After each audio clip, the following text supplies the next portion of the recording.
باید اونجوری بکنیم که ما انگاه چی باری خب شما آمده این من یه زمانی انگشت نما شده بودم، الان انگشت شمار شدم. این خیلی برام ارزشمنده. اونجایی که هستی و قراره بری هرچی میگن باید بگی چشم. به جای حرف زدن، به جایی که آره میگن آقا این کار برات خوب نیست، مثلا این پارک نرو. درسته. یادم نمیره هیچ وقت انقدر گشنه شده بودم، هیچ نه پولی داشتم نه میتونستم برم مثلا دست بکنم جیب کسی تو نقطه با اون شرایط تو اون حال، یا بخوام کاری انجام بدم خلاف بگید حتی نمیتونم. هر کاری هم براش بکنم و یک کلمه دلش در نمیره. اونم خدای من شاهده، فقط به خاطری که برگرده این کار کرده. الان فکر میکنم جهت زندگیم عوض شده، نگاه آرام عوض شده. الان دیگه افتادم تو مسیر رودخونه.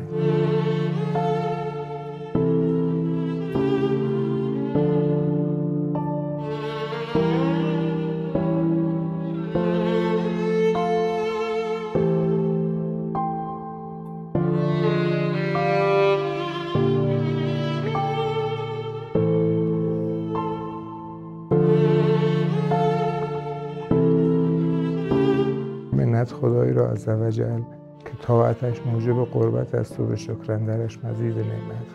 هر نفسی که فرو می رود ممد حیات است و چون که برآید مفرح هزار. پس بر این دو نعمت شکری واجب. به نام خدا.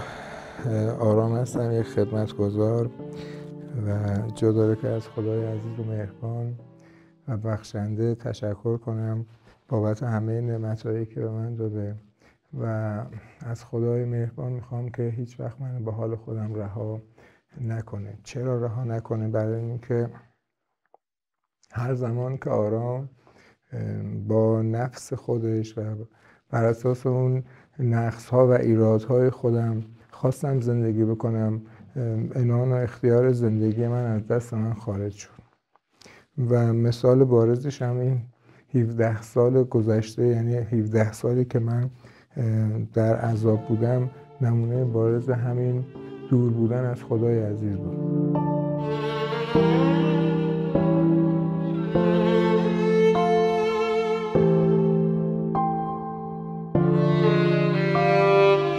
نمیدونم چه حسی داره وقتی که الان حرفا رو میزنم. ممکنه مثلا شنونده ها بگن چی تو ذهن خودشان، ولی میخوام بگم این هیولای مواد مخدر اگر که جلوش نگیریم با هم، بد گفتیه، عنان و اختیار زندگی آدم ها رو بدجوری میریزه به هم. آدم هایی که همشون از خانواده های خوبی هن، همشون آدم های خوبی هن، مواد هیچی براشون نمیذاره، هیچ به معنای واقعی.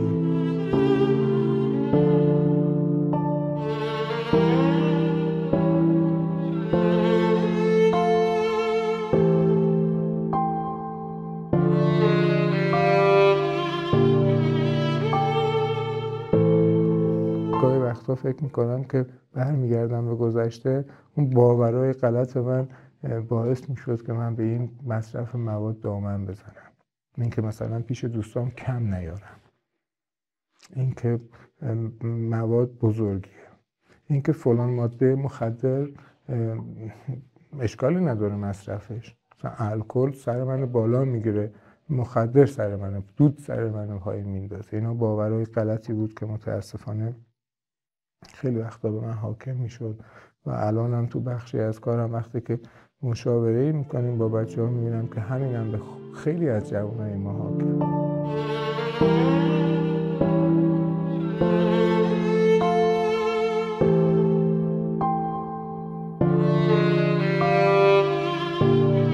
یادم نمیره هیچ وقت انقدر گشنه شده بودم، هیچ نه پولی داشتم نه میتونستم برم مثلا دست بکنم جیب کسی تو اون نقطه با اون شرایط تو اون حال، یا بخوام کاری انجام بدم خلاف دیگه حتی نمیتونستم. اگر فکرش هم میکردم دیگه بدنم قابلیت این کارو نداشت. یادم میاد تو کوچه داشتم میرفتم، یه نایلون نان خشک 3-4 تا نان دیگه مثل که خشک شده بود یا کپک هم زده بود، بعضا توی نایلون بود کنار دیوار. من یکم نگاهی مرمر کردم و نایلونه رو برداشتم گذاشتم زیر لباسام و نمیدونم هنوز مزه اون نان خشک هنوز زیر زبون آرامه. یعنی اگر یه وقتی زیاده خواهی میاد سراغ آرام، اگه یه وقتی غرور میخواد بیاد سراغ آرام، یادم نمیره که چه گذشت با آرام، تو این سالها چه شد با آرام.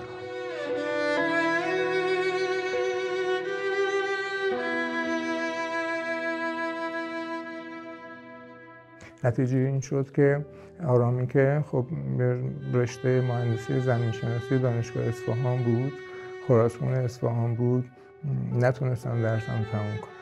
آرامی که تو رشته کشتی خیلی پیشرفت داشت میکرد، بالاخره به خاطر اینکه حالا دوستان میگفتن به خاطر اینکه سن سالت کمه و وزنت بالاست معمولا میتونی موفق باشی، ولی همش یه استاپ خورد به خاطر بیماری اعتیاد، به خاطر مصرف مواد. زندگی من در واقع شده بود تهیه مواد و مصرف مواد. من زندگی میکردم برای اینکه مواد تهیه کنم و مواد تهیه میکردم و مصرف میکردم برای اینکه به فرد زندگی کنم. این شده بود تمام دستاورد آرام، تمام مختصات زندگی آرام تو همون مصرف مواد ختم شده بود. دیگه بدنم هم حتی جوابگو نبود. من یادم میاد حالا به اصطلاح خمار و موادم جلوم، مقدار خیلی زیادی مواد، ولی توانایی مصرف مواد نداشتم. دیگه حتی خانوادم هم زیر بار من نمیرفتن.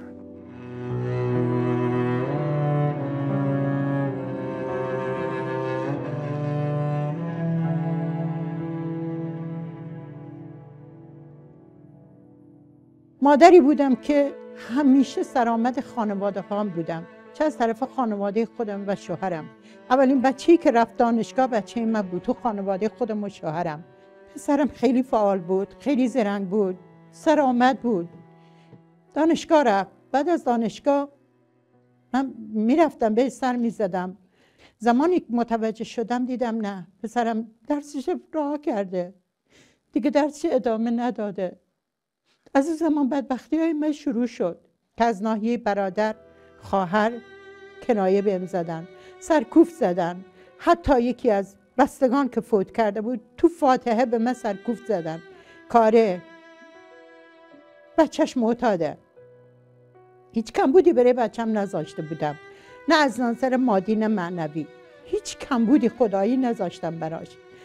خانم جایی که من تنگ رسیده بودم، به تنگنا رسیده بودم، بچه‌مو بردم دادم ندامتگاه ریستون. طوری بود که خودم صبح میرفتم یه شیشه آب یخ میبردم دم ندامتگاه تا غروب اشک میریختم. فقط نگاه در میکردم، عذاب وجدان میکشیدم. چرا این کار میکردم؟ تنگ بود، میخواستم به دست شیطان نجاتش بدم و اینه به نظر خودم راه علاجش میدانستم. چه اتفاقی افتاده بود که مادر که یه عنصر عزیزه، من فکر میکنم حیوانات هم وقتی که بچهشون به دنیا میاد مادرها اونو به دندون میگیرن و حرکت میکنن، جا به جا میکنن. حالا چه شده بود؟ من جوابی سوال نمیتونستم تو اون مقطع پیدا کنم که چه شده بود که مادری که بالاخره مادر یک انسان داره میگه که برو خودتو بکش، برو از این شهر برو، نباش اینجا. ناامید نشدم، گفتم باید مبارزه بکنم، با این شیطان من مبارزه میکنم. ولی خدا شاهد میگیرم، کسی که صدای من میشنوه داره با خدا قسمتان میدم هیچ وقت سرکوفت مادر و پدر ندین. بچه‌ای که داره مشکلی براش پیش آمده ازتون خواهش میکنم سرکوف ندین. خانه فامیل که میخواستم برم، هر مشکلی خودشان داشتن، البته من خدا را داشتم، خدا دست من همیشه میگرفت، به خودم آگاه بود که دست من میگیره. هیچ وقتم ناامید نشدم ازش.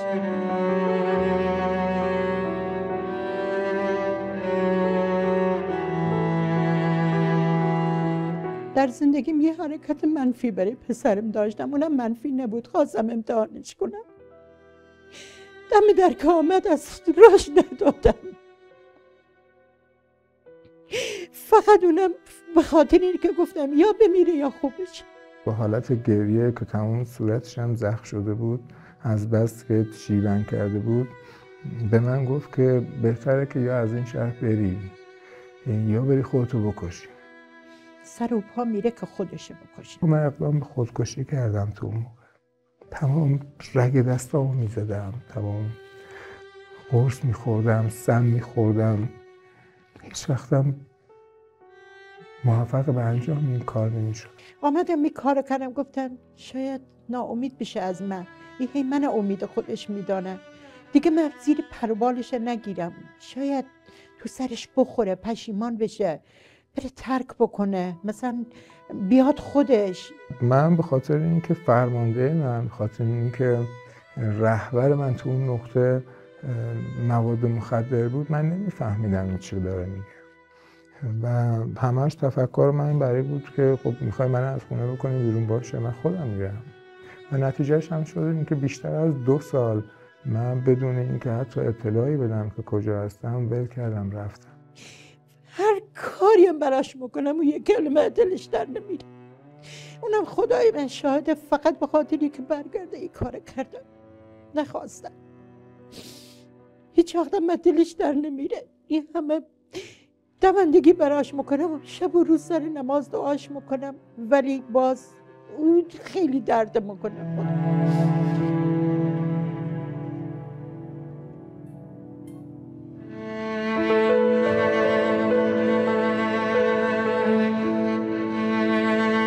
اعمال خوبی داشته باشی، کردار و رفتار و گفتار خوبی داشته باشی، با شدت بیشتر این خوبی ها به آدم برمیگرده. و تو اون نقطه هم من فکر میکنم تازه نه فقط این که من مادرم رو بخشیدم، ولی حتی از خدای خودم میخوام که مادر منو بخشیده باشه، مادر منو گذشت کرده باشه به خاطر او همه عذابایی که بهش داد.